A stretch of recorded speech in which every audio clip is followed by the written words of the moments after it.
Saya Pendeta HKBP Resort Parulian Litong Lihuta, menyapa Bapak Ibu serta saudara-saudaraku sekalian dimanapun saat ini berada. Salam sejahtera bagi kita semua. Sebelum kita mendengar dan merenungkan firman Tuhan, marilah kita berdoa. Ya Allah Bapa di dalam surga, firman-Mu adalah kekuatan bagi kami. Berfirmanlah ya Tuhan. Amin. Firman Tuhan yang menjadi sumber sukacita dan kekuatan bagi kita dalam melaksanakan aktivitas kita satu hari ini. Selasa 23 April 2024 tertulis dalam 2 Korintus pasal 5 ayat 1. Demikian firman Tuhan. Karena kami tahu bahwa jika kemah tempat kediaman kita di bumi ini dibongkar, Allah telah menyediakan suatu tempat kediaman di surga bagi kita, suatu tempat kediaman yang kekal, yang tidak dibuat oleh tangan manusia. Surga lebih indah.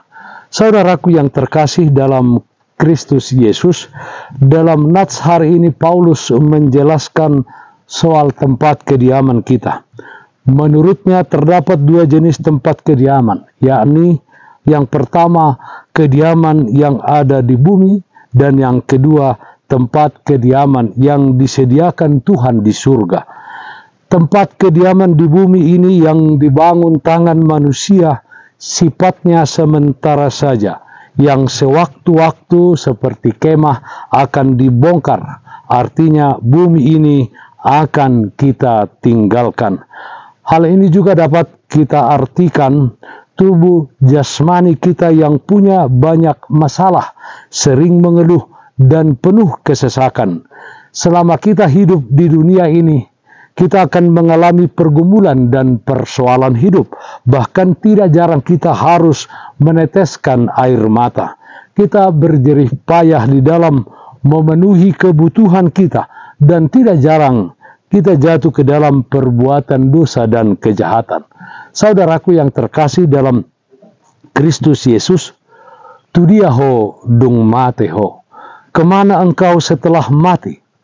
Jika kita bandingkan dengan nats firman Tuhan hari ini, ada 2 hal yang penting yang diajarkan kepada kita untuk menjawab pertanyaan tersebut, yaitu tudiaho dung mateho. Pertama, dunia ini adalah kemah, tempat kediaman yang pasti dibongkar. Dunia ini bukan tempat tinggal yang menetap bagi kita orang-orang percaya. Dengan menyadari hal tersebut, kiranya kita mempergunakan hidup di dunia ini menjadi kesempatan untuk hidup di dalam kebaikan dan kebenaran, mengasihi sesama, hidup untuk melayani.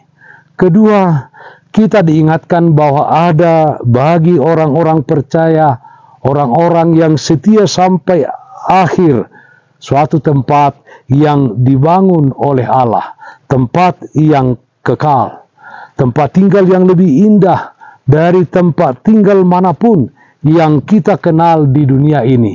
Tempat tinggal tersebut adalah surga. Saudaraku yang terkasih dalam Kristus Yesus, marilah kita menjalani hidup ini dengan iman percaya yang teguh bahwa hidup ini selalu disertai dan dilindungi oleh Tuhan Yesus Kristus. Dan marilah kita melakukan kehendak-Nya, melakukan apa yang sesuai dengan firman-Nya, yaitu hidup di dalam kebaikan dan kebenaran. Apapun yang kita hadapi, hendaknya mata rohani kita tetap tertuju kepada Tuhan Yesus Kristus, ke tempat tinggal kekal yang disediakannya bagi kita, yaitu surga. Surga lebih indah. Amin. Mari kita nyanyikan Bukende 528 ayat 4. Tudiaho dung mateho. Jakon ma Jesus rajami, si hokopo,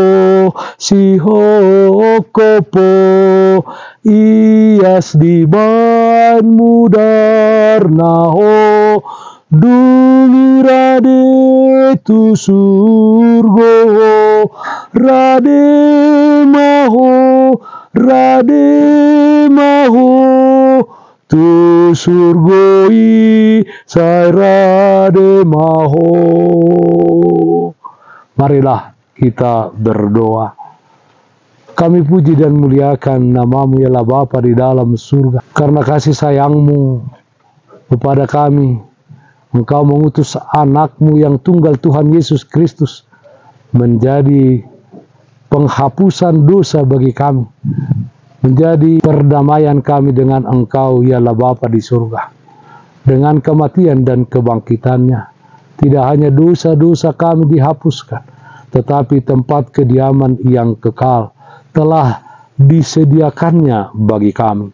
Ya Tuhan, selama kami hidup di tengah-tengah dunia ini, yakinkan kami akan penyertaan dan pemeliharaan Tuhan.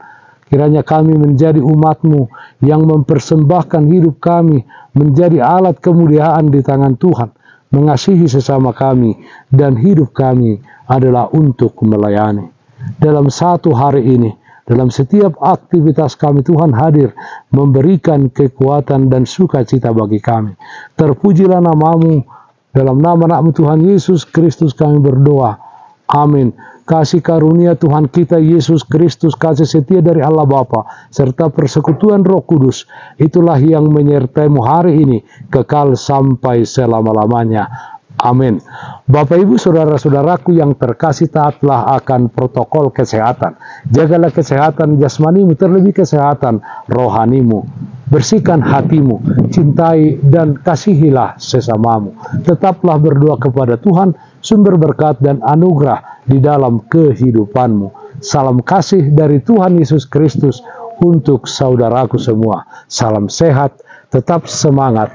Tuhan Yesus memberkati. Shalom.